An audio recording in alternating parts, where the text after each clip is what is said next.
Seahawks fans, wherever you may be. Welcome back for another edition of the Seahawks Playbook podcast. Join your host, Bill Alvstad, and co-host, sports writer and football analyst, Keith Myers, as we talk Seahawks football.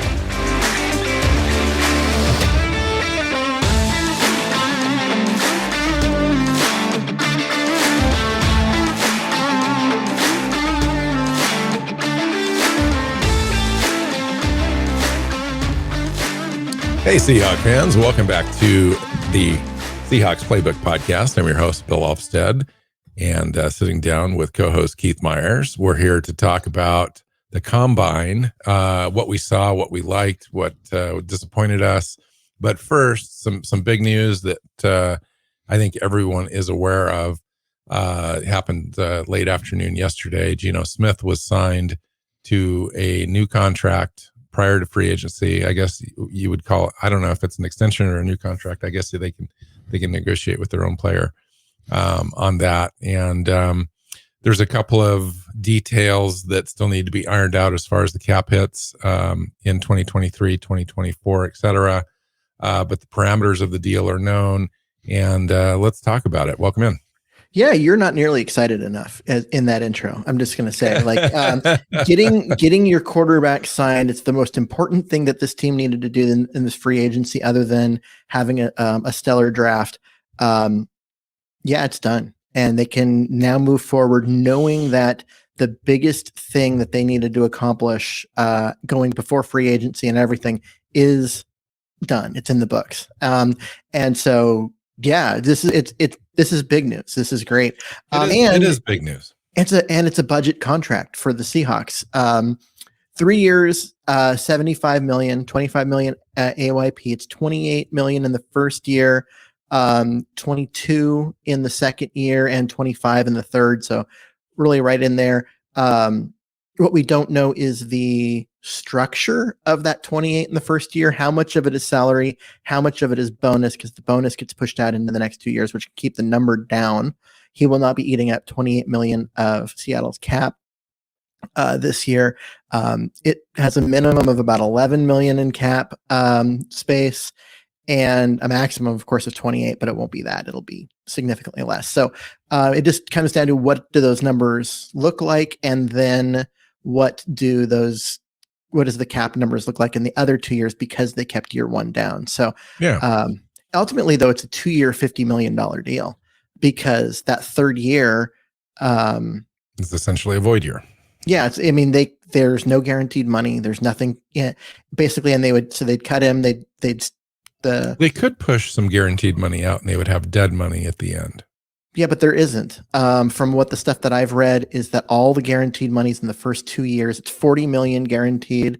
It's the full 28 for this first year is okay. Signing bonus is counted in that. And then 12 million in year two. So they wouldn't cut him, I don't think, before year two, because they've guaranteed him $12 million in that. But if they've got a rookie that they draft this year who's just absolutely raring to go, he would be a tradable asset a year from now. And another team would take on that 12 million of guaranteed money and all of that. So it ends up being a good deal. Now, this is not the deal that was originally reported. What was originally reported when everything came out was 3 years, 105 million with $52 million in year one, which is an absolute terrible, that's a disgusting contract. That would be one of the worst contracts in Seattle sports history, because what that does is that puts you, that would absolutely handcuff the Seahawks this year. They would have to jettison a whole bunch of talent, veteran talent, replace with rookies and undrafted guys, and in order to get under the cap. And on top of that, there would be so much dead money built into it that you are stuck with him all 3 years. You can't get out from underneath it. It would just have been a nightmare contract, but that is not what the contract. And a lot of that was built on the idea of incentives. And they have $30 million of incentives into this contract, and they still exist. So technically it is up to 105. Up to is the key wording there. It's not fully guaranteed. So it's And unlikely to reach that level. and What the is 52 million in year one is not possible. It's not that whoever came up with that number, and I know who it is, but we don't need to be giving that person press that they don't deserve. And that's just completely wrong. There's no way that you can reach that in year one. So, yeah, I mean, it really comes down to, when you're looking at all of this, that you've got an opportunity here for the Seahawks to continue to build this roster. It does not hamstring them this year or in the future. It's actually kind of a bargain deal. Even if he earns those incentives, well, that means he's been playing great football and the team's continuing to win and make the playoffs and go deep into the playoffs, and their quarterback's playing at a Pro Bowl level. Okay, at that point, it's still a bargain, because if he maxes everything out, he's still making like 32 a year, 31 and 2/3, if you want to be exact. And that's a bargain deal for a guy that is hitting all of those incentives. Because that would put him in, top 5 quarterback in the league thing. And he's still making, guy that's just outside the top 10. So, yeah. And you're likely going deep in the playoffs, et cetera. So yeah, I am excited. Sorry to be low energy at the top of the show. It is interesting. I went into this thing kind of skeptical and kind of not sure how I felt about retaining Geno Smith on a deal until I read the contract terms at 33 to 35 million. That would have just been a huge mistake for me. At 25 million, it's a no-brainer. And we've talked about this, going on many weeks, that's kind of the pocket where I thought I would feel comfortable. You were a little less, but I think if you really take a look at it from just a practical sense, this is where the NFL is now. This is where quarterback contracts are. And even when you account for all the quarterback contracts out there, this is still a really good deal, considering that he's probably likely to play at a similar level.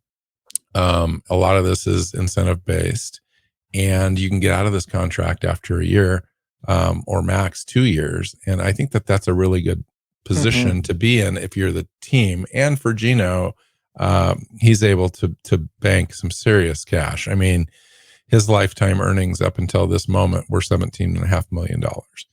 So he's happy. He's likely getting a check issued to him the moment he signs for more than that. Yeah. So, that's perfect. The guy has been super patient. He's worked really hard. He's studied hard. He's been humbled a little bit, and then, but is stayed hungry and kept working. He's earned an opportunity to actually cash in on the success that he had, because it took him 7 years of work before he got an opportunity to jump out there and actually get a starting gig again. So good for him. Great for him. And good for the Seahawks for having this be put together. Seattle's going to be in the position now to take it. Yeah. And Seattle's going to be in a position now where I think the draft works better for them. In fact, you can argue that this sort of a contract and the way that this is set up actually still allows them to pick a quarterback at the top of the draft if they sense that the guy that they really want and the guy that they think can lead them into the future is sitting there, and they can go make that move and not hurt their roster by having 2 guys that are being paid, high, and one guy needs to play all the time. I think that controversy is just not going to be there. So they can still go get their guy if they really need to. Otherwise, you bring Drew Lock back, you run the same thing back at the quarterback position that you had last year, and you go really defensive oriented in the draft. Obviously, you're going to address some offensive things as well in the trenches, but you've got a lot of options available to you in this draft. I think it was played perfectly by John Schneider and Pete Carroll and company to really progress this roster. Now, it really does depend on what the cap hits are in 2023, because we need as much free agency spending as we can. We're not going to be big spenders, obviously, but if we can get one guy, one key position solved out of free agency, that would be very helpful heading into the draft with a couple of key additions and rotation pieces and so forth. Because you're going to come out of that draft with 4 or 5 top 100 picks. 4 of those are likely to either start or be impact players immediately. Yeah. And they are in a great position. What I like about this is it is not only does it not prevent them, it actually kind of suggests that they are going quarterback in this draft, because what they've got is a 2-year bridge, and it allows them to get a project quarterback. I know you're really big on Anthony Richardson. This to me screams an Anthony Richardson draft pick at 5. Or Hendon Hooker. Yeah.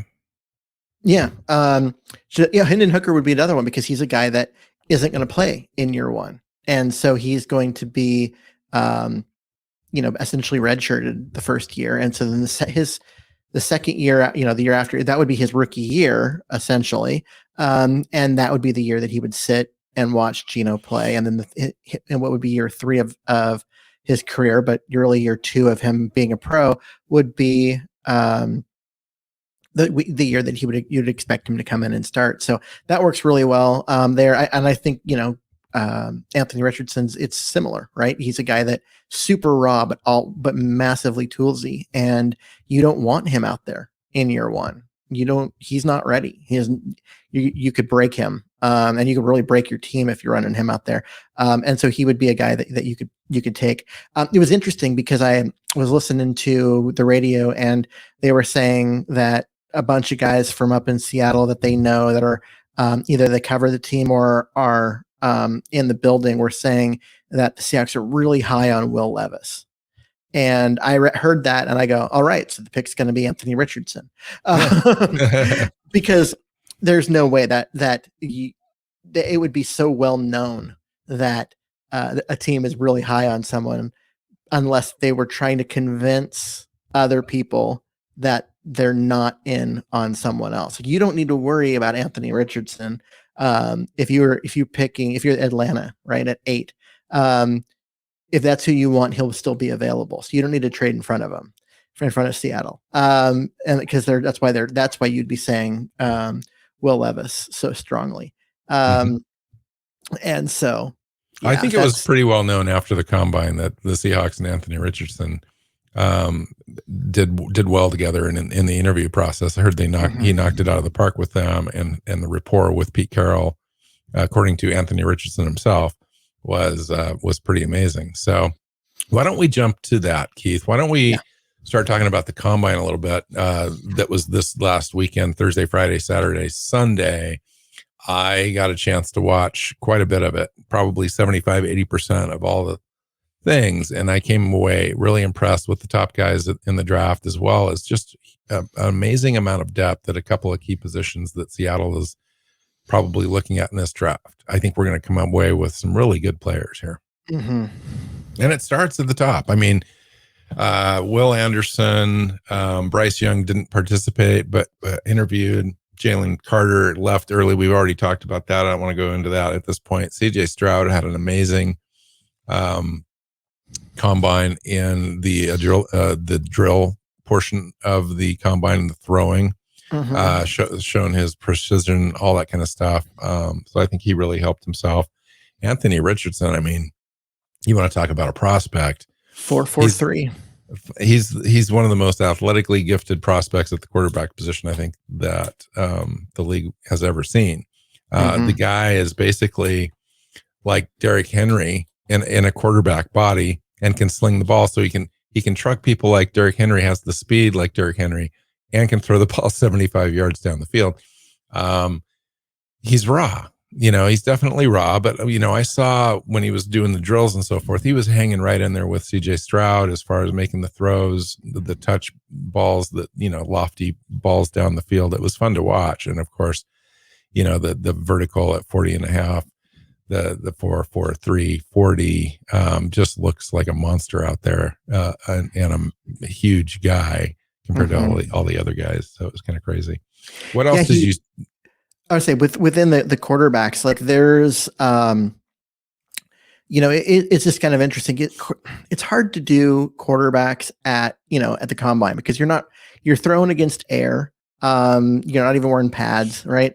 So it doesn't mean that much. But honestly, you look at the way it worked. Guys like, Richardson just was crazy. He ran 23.44 miles per hour on his 4.40. But guys like Max Dugan, showed, hey, if you were looking for a guy that can back up a mobile quarterback, if you're looking for someone to come in and be a backup for in Philly, right? He's like, hey, look at me, because he's like, I can do those things, and I can run, like that and that kind of stuff. So there's some guys that kind of made a name for themselves. Who really helped themselves? Who? Dorian Thompson-Robinson, the quarterback actually, out of UCLA. I think that he would be a great late round guy for Seattle. Yeah, well, he'd be a late round guy for somebody. Guy played 17 years in college, and okay, maybe not, but it sure felt like he was at UCLA for that long. And was really kind of mediocre until this last year. But yeah, he came out, really looked athletic, looked like, hey, if you need a guy that can come in and be a backup for an athletic mobile quarterback, he's like, the guy you need is right over here, right? So he really did what he needed to do in that, at the combine. So I wanted to share this. This is a little quote from Richardson on meeting Pete Carroll. It said it was a cool moment when I met with the Seahawks. Richardson said he felt an instant rapport with energetic coach Pete Carroll. He had this big smile on his face. Richardson recalled, we shook hands, and something about it was just different. You only see these guys on TV, and now I'm in their presence, and they're right there talking to me, and they're interested in me. That makes me feel good. So that's what came out of that little. Now you can read a lot into that, but they did meet, and Seattle's going to be in on some of these conversations. I think between now and the draft, you're going to hear constant news and speculation on the quarterback class. Even though Geno is signed, it doesn't end the speculation at the number 5 pick. There's, John Schneider came out and said, this is, you don't get a chance very often to have this type of pick. And it wouldn't shock me at all if they used that pick on a quarterback. Now, I'd be more surprised if they didn't. It wouldn't shock me as well if they drop back.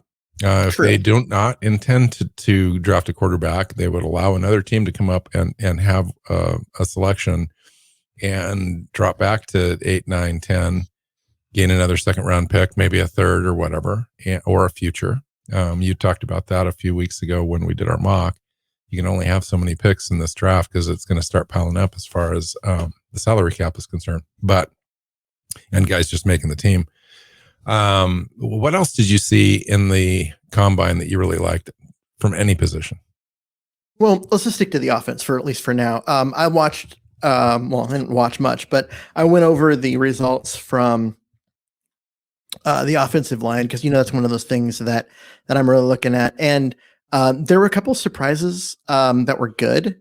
I mean, you look at a guy like Andrew Voorhees out of USC, who's a center prospect, I think, even though he's listed at guard, led all offensive linemen with 38 reps on the bench press. Do you know he did that with an ACL? Well, yeah, but it's a bench press, so ACL doesn't. No, he completely blew his knee out.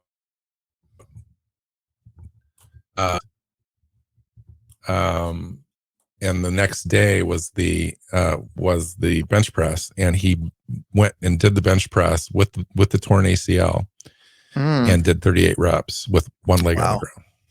Yeah, I didn't. True story. I did not know that. But yeah, so he just kind of blew everyone away with that. And then the guy that you and I both really like in this draft that has a chance to, it looks like he's going to be special. Osiris Torrance out of Florida, the guard, only did 23, which was a lot less than I expected. I expected him to do a lot more than that.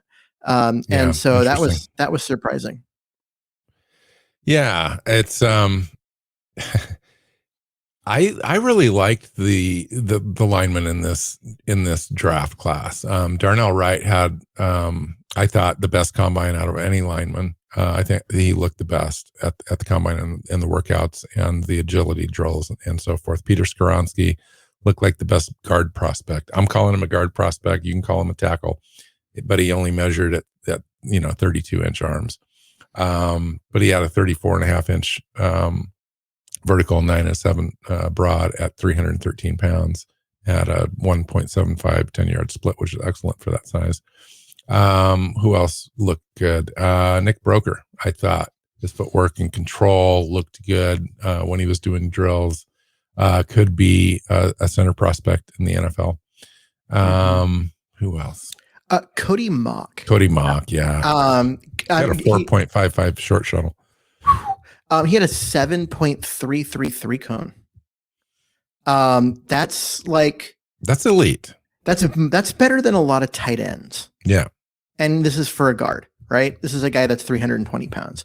And that's not quite wide receiver or cornerback good, but it's up there with those guys. Mm-hmm. That's impressive. Like that's just straight up impressive for a guy that size. So he's got 32.5-inch arms or something like that. I don't have his measurables right in front of me, but he's the guy that you would definitely want to kick inside. He played left tackle, right tackle, and guard in college. I think he's going to play guard in the NFL, but he could definitely be a center option for you, but he's going to have to learn that position. Yeah. But he's definitely a guy. I like Jordan McFadden out of Clemson as well. Had a great combine. He's a guy that potentially could kick inside in the NFL as well. The only reason I mention those things is Seattle needs a guard. We need a guard. We need a center. We're going to be looking at guys like that, even guys that played tackle in college that are a little shorter lengthwise to convert those guys. And I'm not worried about that. I think that Seattle would be interested in doing that. Your other option is to go with a Jarrett Patterson, for example, out of Notre Dame in the back of the third or fourth round, if he's available. John Michael Schmitz is a guy that everyone's projecting to go in the top of the second round, and Seattle would be an option there. But if he goes earlier for some reason, which it could happen, there's a lot of teams that like him and he fits a lot of different schemes. Seattle may have to look at other options. Cody Mock could be one of those guys. I don't know if you go into the year though, looking at Cody Mock to be your starting center, but he could start out at guard and then move inside later on. I like the same idea for Peter Skoronski. For me, if you're going to move back in the draft or he's hanging around at 20, he might be the best player on the board and you take him. And you're not asking him to play tackle for you. You're going to kick him inside if you're the Seahawks. And he's a guy that if you have an injury at tackle, you can move him over there. Exactly. You know that he has the experience and there's a lot of stuff that he can do there that will be good, even though he doesn't have the length to be the full-time guy that you really want to build around at tackle. I think the other guy at center that Seattle would be really interested in is Luke Weipler. He had a center at Ohio State. Mm-hmm. He did have a really good. He's got the wrestling background. He had the 4.53 short shuttle. He's a perfect specimen for that stretch zone scheme that Seattle runs. He's a guy that you'd probably end up having to spend a third round pick on, possibly back of the second. I hope not, but anything's possible. But if you drop back, say from 20 to 26, 27 in that range, and you pick up another third round pick, maybe it's an early third round pick, something like that would be perfect. Another guy that I looked at in the combine that wasn't really kind of on my radar that much before the combine was John Gaines out of UCLA. Guy who's 6'4", 303, 33 and 5/8 inch arms. So he's got the length almost enough to be a tackle, but he's a guard. And then you start looking at some of his numbers and his a 3 cone of 7.31. Again, that's crazy. And a short shuttle of 4.45, which is like crazy fast. Yeah, he tested really well. And this is a guy that you're like, wow, athletically, there's a lot to work with here, and all of that. Like he could he athletically, he's a guy that looks like he could be a major contributor at the NFL level. So, guy that, like I said, not really on my radar. Down, I had him, looking at stuff, and he was down really low, like fourth, fifth round. But these numbers are making me think that he's probably going to go earlier than that, and probably worth going earlier than that. Yeah. So I'm just going to move around a little bit. So I thought some wide receivers did well. I think Quentin Johnston, obviously, is a guy that measures extremely well, obviously tests well at his size. Zay Flowers, a little undersized, but as for a slot, he was one of the best ones at the combine for sure. And in this draft, Tyler Scott, same sort of deal. Josh Jones. So a lot of guys helped themselves there. Tight ends, Darnell Washington. What? I mean, that guy looked amazing. He was crazy. He was like 6'7", 255, 260 pounds. Ran well, tested well, did the drills well, caught the ball. Now that's not going to be his specialty when he first comes into the NFL, but he prides himself as being the sixth blocker. The third tackle or whatever, he wants to call himself. I thought Zach Newts tested Old extremely Dominion. well. Old Dominion. He was, for me, when I looked at through a large lens at the tight end group, going through all the drills, the testing, all that stuff, I thought that he was one of the best performers at the combine. Well, he, if you take everything and you push stuff together into a single score. So Spark is one way to do him. EST, which is basically kind of the same idea, but it just rounds everything so that 100 is basic. 100 is kind of like ideal. He scored a 94. He's the most athletic tight end in the entire combine. At 6'7", 255, he's going to be a big target. I really liked him. And at 255, I mean, that's the guy that could block for you. And so Old Dominion. Okay, you right. Like think about level of competition and the big jump to the NFL, but it can be done. And Seattle doesn't have a great need right now. He was projected. A lot of the big boards have him in the 6th round. 7th round possibly, and if Seattle, if he's sitting there in the 5th round, we've got a couple of 5th round picks. A guy like that makes sense. Come in and play special teams right away. See if you can push whatchamacallit off the Cody Parkinson. See if you can push Parkinson, but and you certainly need to make the team, but it would be great. What else, Keith? Keon White didn't test, but he did the unfilled agility drills. I was kind of disappointed in that. Mozzie Smith didn't test. Kalijah Cansey, I thought, looked really well. There's going to be a lot of demand at that position in this draft, and Seattle's really looking. I think Smith could definitely be a contender for Seattle. You'd have to probably use trade back in the first and use that pick, or the first pick in the 2nd round on a guy like that. But he would anchor your entire defense in a 3-4 at nose tackle. Mozzie Smith would be perfect for that. Yeah, I mean, super athletic guy. I guess I agree. I like it's too bad he didn't test and do some more of that just so we can get a number attached to it. But a couple of guys that I was watching for, and just because I wanted to see where they came out athletically, would be middle linebackers. So Noah Sewell out of Oregon and Henry Tuotuo out of Alabama. And Noah Sewell did pretty well. I mean, that. Like I said, that combined score, as far as the athleticism, of 78, so highly athletic guy. Whereas Tuotuo is at 65, so not the not the athlete that I think some people expected out of him. And coming in, at 227, he's undersized for a middle linebacker, especially in a 3-4. So I think there's some concern that we may see him slide down a little bit. in the on draft boards overall. Yeah. I was going to come back to Zach Kuntz just for a half a second. He ran a 4.5540 at 6'7" 3/8" and 255 pounds, plus a 40-inch vertical. I mean, that's explosive traits for that guy right there. I don't care if he was from Old Dominion. He's definitely on the radar now at this point. Oh, yeah. Agreed. Sam Laporta from Iowa, I thought, was the most natural looking pass catcher in the drills. Just wanted to mention that.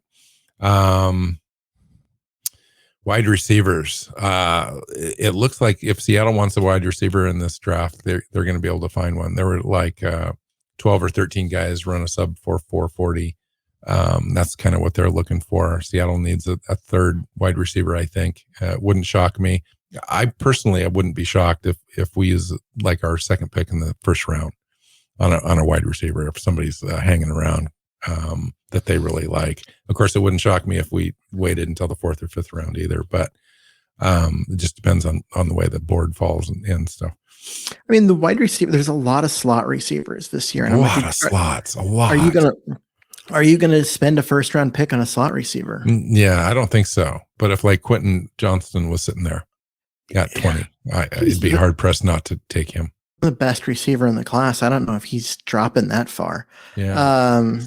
So people seem to like Jackson Smith, Nigba, and a couple others. Addison out of USC, and so I don't know. There's all sorts of flavors in this draft for sure. Late round guy Bryce Ford Wheaton jumped 41-inch vertical. Thought I'd mention explosive. That. Yeah, big. So corner's another one that I was interested in. Just the Seahawks don't need one, so they don't have to like force it or anything like that. They're 4 deep there.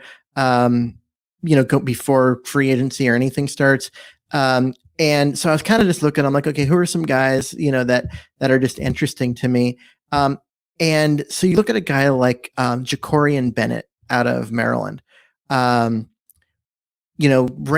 some like 4.30 in the 40 and a half inch vertical jump, 11 foot 1 inch broad jump. Who are we talking about? Jacorian Bennett out of Maryland. Yeah. And so these are just some crazy athlete numbers. But then he's 5'11". Ran a 4.30 40 too. Yeah. So he's 5'11" and only 31 and 7/8 inch arms. So he does not have the length that teams like at corner. But Seattle has shown with guys like DJ Reed that length is great on the outside, but as a slot guy, they're not afraid to have smaller guys. And having a slot corner with that kind of speed and athleticism and just everything like that would be a tremendous get in middle rounds, late rounds to Cave, a guy that you could just stick in there and just know that he's not, even though he's a slot guy, he's not getting beat deep, not with that speed. Yeah. So. Yeah. And there's other guys too. I mean, Deonte Banks had a 4.35 40, also had 11.4 inch broad jump. And the vertical, he had a 42-inch vertical. Deonte Banks. He's probably going to go in the back of the first, early second round. Seattle's probably not likely to go, but a guy like Julius Brents had a 41.5-inch vertical, and ran really well. Julius Brents, I don't see his 40 time though. He might not have run the 40, but also had a 11.6 broad jump as well. So very explosive guy that should be there in the third, fourth round. Yeah, just a lot of guys. Christian Gonzalez, I thought looked fantastic. Definitely a top 10 contender at the cornerback position. The guy from Oregon. He should be. He's likely the first corner off the board, don't you think? Yeah, I do. I mean, so Joey Porter Jr. has got the name recognition, but I like Joey Porter Jr. too. I really do. But he's a top 20 guy. I think Gonzalez is just special. I think he's going to be a shutdown type of corner. Well, I was really disappointed. Go ahead. Oh, so the other guy that we're not even mentioning that's also top first round guy is Kylie Ringo, who ran really well, 4.36 40, which That's I think he's that's got a speed. great body. He's got the length, he's got the speed, the size, etc. But when you go look at him play, he has some trouble picking up the ball and in coverage. And so, as far as a skills player at the cornerback spot, he's like my fourth or fifth guy to me, and out of the first round. I know that he's got the size and all the attributes you're looking for in a corner, but I think he needs to work on his game a little bit. That's just me. But one thing that you might be missing here, why I think he's like such a perfect fit for Seattle, his hometown is Tacoma, Washington. Yeah, right. I think he lived in Tacoma until he was a sophomore or something like that, right? Yep. Sophomore in high school. No, that's joking aside, but Right? there's some it'd be a great story for him. Nice corners. This is a corner deep draft. Yeah. And there's some really good ones at the top, and the quality just persists down through the entire draft. Without a lot of, there's not like any Seattle's going to be able to get some gaps. Depth. Yep. So it's a good corner draft. Yep. So the other position that I just care in this combine was safety. The safeties, were plotters. There wasn't very many guys that ran very fast. Most of them in the 4.5s, 4.6s, size, weight, speed guys that just weren't there. Sidney Brown looked great. Broad jump was 10-10. A couple other guys. Trey Dean had a nice broad. G.R. Brown out of Penn State looked okay. Jatavius Martin had a 44-inch vertical, which was just crazy, right? But other than that, there were a few, good testers, but 40-yard dashes were abysmal. Jordan Battle had a 4.56, 4.57. Sidney Brown, 4.49. He was one of the faster prospects along with Brandon Hill. Other than that, Trey Dean, 4.75, 4.78. Anthony Johnson Jr., which is listed as a corner, but he can play safety, 4.56, 4.54. He's a bigger guy with length. Jatavius Martin. Anthony Johnson Jr., his vertical was at 37.5 is good, but not great. Yeah. Broad jump of 10 foot 5 inches is good, but not great. He didn't do the agility drills. Right. I just thought all these things were just really vanilla across the board. Yeah. 4.54. I mean, there's no elite number here. And so good tape. Like I like the player, but show me the athleticism that shows me that you're going to be able to take that step and have it translate. Antonio Johnson, who's the other one. It's Anthony Johnson Jr. and Antonio Johnson are the two guys that I've kind of just been like keyed in on a little bit. And Antonio Johnson did not have a good combine. 31-inch vert, 9 foot 10-inch broad jump, only 8 reps on the bench press. Overall athletic score of just 59 and out of 100. Just that even a guy that you really liked prior to this the combine, Jamie Robinson, ran a 4.6 40, and just not a good Chris Smith class. 4.66 40. He was supposed to be the guy from Georgia, supposed to be probably top of the third round. So there's really nothing special here for me. If Seattle needs a safety that needs to have an impact right away, I don't know that they're going to find that in this draft. I think they'd have to go into free agency to bring somebody in, possibly. But there's some, I'm sure there's some gems in here as well. Sometimes you don't need that speed to translate onto on-field performance, and so Seattle's just going to have to pick and be very, very careful if they bring somebody in, and guy that can play special teams right away. I really liked the defensive tackle and defensive end and edge rusher class, though. I thought overall there was a lot to like as far as the drills, and it started with a guy by the name of Ede, and that's all I'm going to say. I can't pronounce his name. Eda Baware out of Northwestern, 6'2", 282 pounds. Did great with that. What are you like? I don't know. Like that's that you did that. You're on it. Oh, thank you. But he had a 37.5 inch vertical, 10.5 broad, but he ran a 4.49 40, and a 1.61 10-yard split at 282 pounds with 33 and 7/8 arms, 10.5-inch hands. That's a guy. So if you missed out on like a Van Ness, so if say Seattle really loves Van Ness or Miles Murphy in this draft, a guy that's, going to play a 5-tech for you a little bit, or a guy that's multiple along the defensive line, can move inside to the 3-tech, can pop outside, rush the passer. This guy's got to be on their radar, at this point. I know he probably was prior, but to see it at the combine for me is just something else. He just looked fluid. He was a guy that really stood out to me. Van Ness, I thought, stood out to me. He just looked really good. Had one of the best 3-cone times as well at 7.02. It's a guy he reminds me of Rasheem Green, only better, like a better version of Rasheem Green. And that's a name that I would seriously watch for Seattle, especially if we go quarterback early.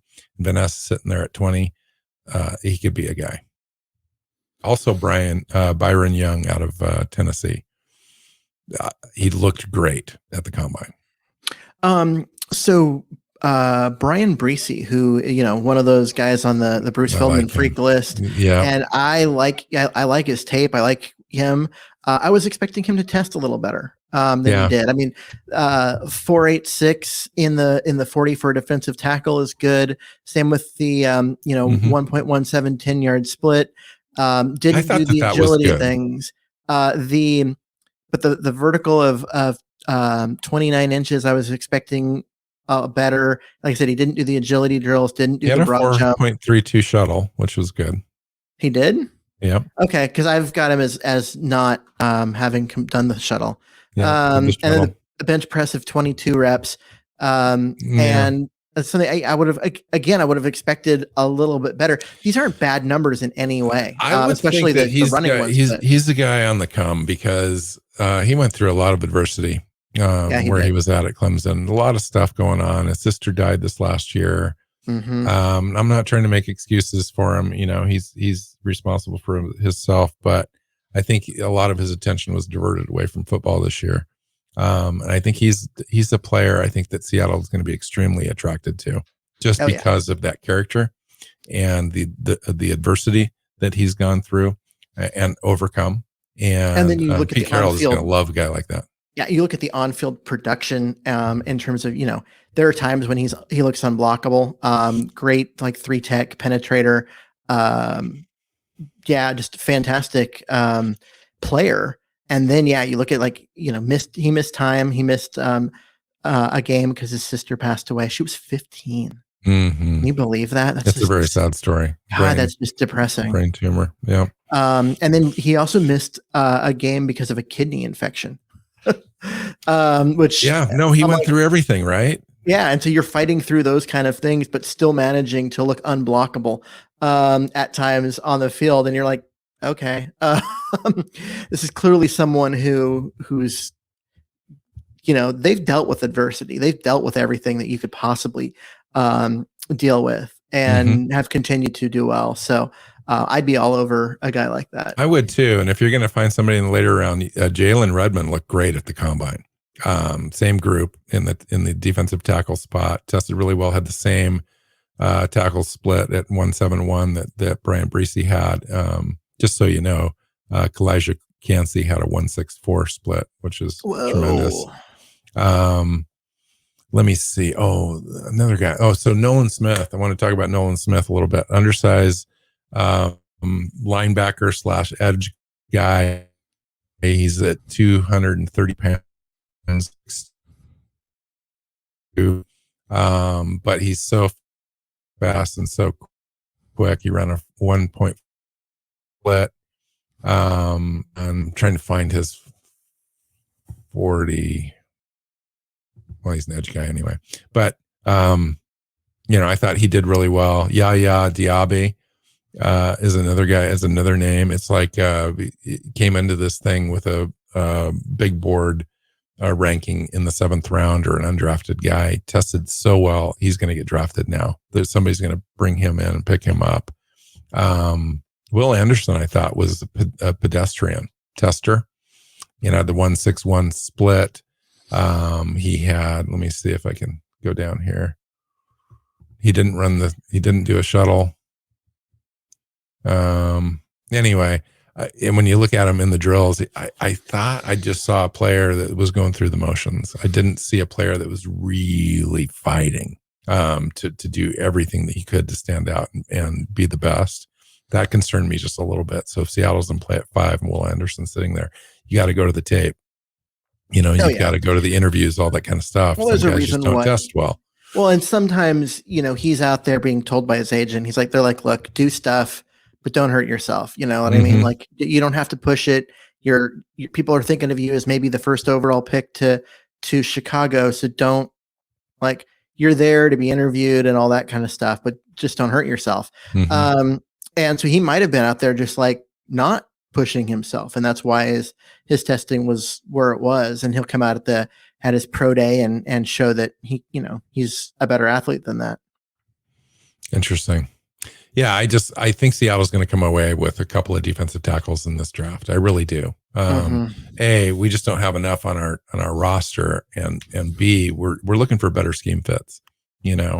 Shelby Harris might have a contract restructure or cut as a casualty. I don't think so, because he was one of the only guys that was in a 3-4 prior to coming into Seattle and then did pretty well. I think you're looking at a restructure there, because you don't want to have a guy like that at a $12 or $13 million cap hit. I think it's a guy that you want to keep around, I think. So if you can get him under a 3-year deal and push some of that out, enable us to go get a center, for example, in the free agent market, or an offensive guard, or a third wide receiver, et cetera, maybe another defensive tackle. So a guy that I was kind of impressed with here on the defensive line that I already kind of liked, but then I think this kind of cemented that he might be a good Seattle fit, is Siaki Ika out of Baylor. Didn't have a great combine, and if you think of it in terms of just pure numbers, but he's 300. Not a great tester. He's a 335-pound nose tackle. So the fact that his 10-yard split on the 40-yard dash is like the 8th best overall out of defensive tackles will tell you something about the fact that this guy's got some power and some explosiveness, and he's got a quicker first step, despite the fact that he's that big. Well, he had a 3.7, a 7.8 3 cone. So, a little plodding, but his job is to take on double teams and not allow the line of scrimmage to move. And I think he does a really good job at that. I just don't know if I would spend a 2nd round pick on him. Yeah, I don't know if he's going to go 2nd round. I mean, I think I would rather have that other guy. I can't remember his name right off the top of my head. Non-pass rushing defense tackles don't tend to go that high. Yeah. I'm thinking that you can probably get him in round 3. Yeah, I was thinking of Mozzie Smith. I think I would rather have Mozzie Smith in the middle. Well, Mozzie Smith is more of a guy that can attack. He'll can, but he's also 335 pounds too. Yeah, agreed. Anything else? No. I think overall, the only other thing that kind of scared me a little bit was looking at Bryce Young at quarterback, and have him just standing around.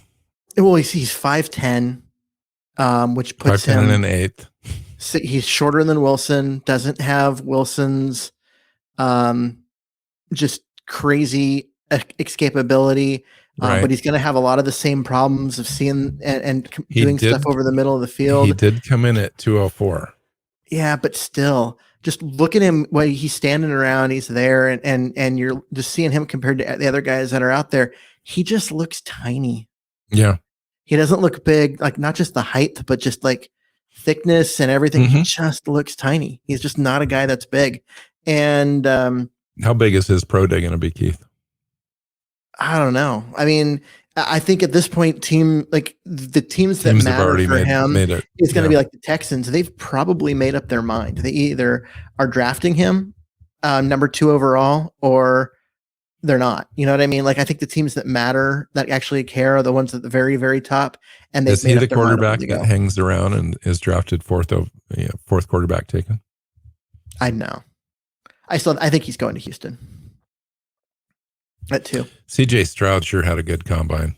He did. I mean, testing and interview process. I heard great things about him. And just the arm. He's been considered the number 1, overall prospect for a lot of the year. Bryce Young kind of ended up there. And you saw Will Anderson and Jalen Carter both take that spot from him for a little bit. But CJ Stroud has been that guy that's kind of just, everyone else moves around and he's always at 1 or 2. And I can just see, I honestly, it looks like he had a good combine. He's the safest pick in this draft, I think. Yep. And if I had to guess right now, I'd say he's going to Indy. What about Anthony Richardson, Keith? Guy came in, did everything he could to move the needle in this combine, and I thought he did because the way he tested, the way he threw, apparently he was the best interview out of all the prospects. That's the part that matters to me. I knew if you've watched him play at all, you knew he was going to come in and light up the combine and just jump out of the building and look freakishly athletic, because he's freakishly athletic. I wanted him to come in and just kill the interviews. And that's what he did. And by many accounts, widely reported that a lot of teams interviewed him, liked him, did well. Like, the scouts and stuff, talking to media members saying, wow, this guy just killed it. That's important because he's a project. He needs a lot of work. But you need a guy that's going to be coachable. You need a guy like Josh Allen, who is got all of the upside, all the tools you could possibly want, and is willing to put the work in and listen to the coaches and get better at the things you need to get better at, so you can get the most out of those tools. And I wanted Richardson to do that. He did it. I feel so much better the fact that I think Seattle's in on Richardson. Him killing the interviews meant a lot to me, and I'm glad to see it. And signing Geno Smith, I think, allows you to draft Richardson and be okay, because you're not asking him to come in and start right away, unless, God forbid, something happens to Geno injury wise. But, a guy like that, investing in your future, when you have the opportunity to take advantage of your draft spot at 5 overall and get one of the premier talents. Now, it's definitely a home run swing. It's not a guarantee. So you're taking a swing, you're taking a shot, you're putting yourself in the game. There's no guarantee of success, but you're doing everything you can. If Schneider comes out of this thing, done all of his work, all the due diligence on this prospect, and he's the selection at 5, I'll be ecstatic. Well, to me, I look at it as,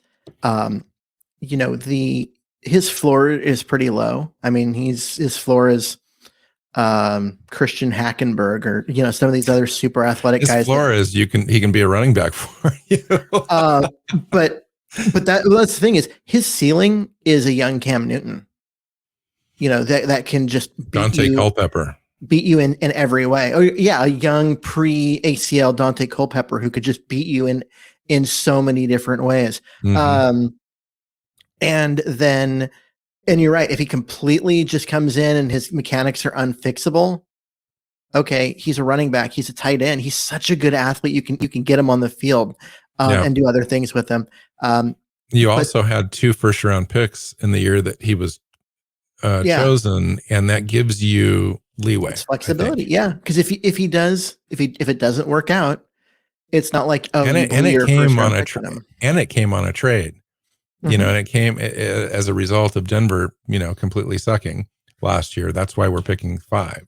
Thank you, Otherwise, Denver. we'd be picking 20 and 21st. I mean, that's where we thought we were going to be picking anyway. We thought we were going to have the native pick at 5. So, you know, this is, to me, it's house money with this pick. And in a sense, I mean, yeah, do we want to improve on the defense? Yeah, we do. Do we need to do it with the top 5 pick in the draft? Is it going to make that much difference compared to a guy that we pick at 37? I'm not so sure on the defensive side. If it does, but man, that pick at the top, Richardson, if it hits, you're setting your franchise up for a long time. Well, and it comes down, part of it to me is the guy that, as far as scheme fit and need, the ideal fit was Jalen Carter. But with his legal stuff that's going down, you know what? Right. You're better off taking a swing with Richardson. That's what I've come to. Now, let me ask you this, and we'll get out of here. For me, the worst case scenario for me is Seattle stays at 5 and drafts Will Levis. And the reason that I say that is because I think that Will Levis is going to be a mediocre pro. I think he's going to be. I don't. Who's the kid from like Kirk Cousins? Oh, you know, he's going to be like that. No. He's going to be Kirk Cousins has a mediocre arm and all that. Even though this guy has an arm, he's got a cannon. I just don't trust his accuracy. What I look at when I see him is I see a guy that was playing with terrible talent around him. You know, he had wide receivers that couldn't get off the line of scrimmage, couldn't get separation at all. An O-line that was just as bad as Seattle's has ever been. And Seattle's had some really bad ones recently. And just playing with nothing around him and still willing that team to a bowl game in each of the last 2 years. And I'm not concerned. You have to take into account the talent around guys and who they're playing against. And absolutely, I would just be, for me, he's not a tilt the field player for me. He's not. And at 5, he's not Richardson. I'm in thinking terms of that athleticism. I would try to take the swing. He's much better. He's a better prospect. He's ready to go. Yeah, he's battle tested. Absolutely. And the thing is, like, his completion percentage is low, but he's throwing to people who aren't open. There's no separation being generated by his wide receivers, and he's got people in his face on every play. There's no clean pocket for him. And so I look at those two things and I'm like, he is a better prospect than those numbers show. And especially if you go back a year to when he had a couple of better players with him, he looked really good. And I have no concern. So you would feel comfortable drafting Will Levis or any of the 4 quarterbacks? I would feel comfortable drafting CJ Stroud and Will Levis if you needed a starter this year. I feel comfortable drafting Anthony Richardson if you have a Geno Smith type there to give you a year or 2. And I would be okay drafting Young if you're a team that's not Seattle, and therefore if he ends up being fragile and broken by the end of his first game, like Tua, it doesn't hurt you. He's a great prospect in terms of his tape is amazing. Yes. I have Tua Tagovailoa vibes from him where I don't think he's ever going to be healthy. He's just too small and he's just going to get crushed in the NFL. Okay. So let's wrap this thing up. Next time we come back, we're going to be doing the defensive edge players, outside linebackers in a 3-4. That'll be a fun show. And we'll continue to go defense all the way through until we're done with the prospects. In between, we're going to take a look at free agency. Have a few of those shows coming up. That starts in just a week, Keith. I can't believe it. I know.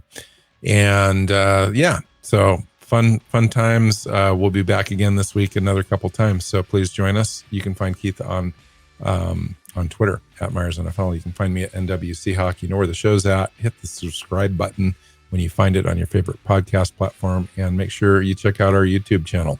and hit the subscribe button there. So until next time, go Hawks. Go Hawks. Seahawks Playbook podcast listeners, thanks for joining us for another edition of the show. You can find us on Twitter. Bill is at NWSeahawk, Keith is at Myers NFL, and the show is at Hawks Playbook.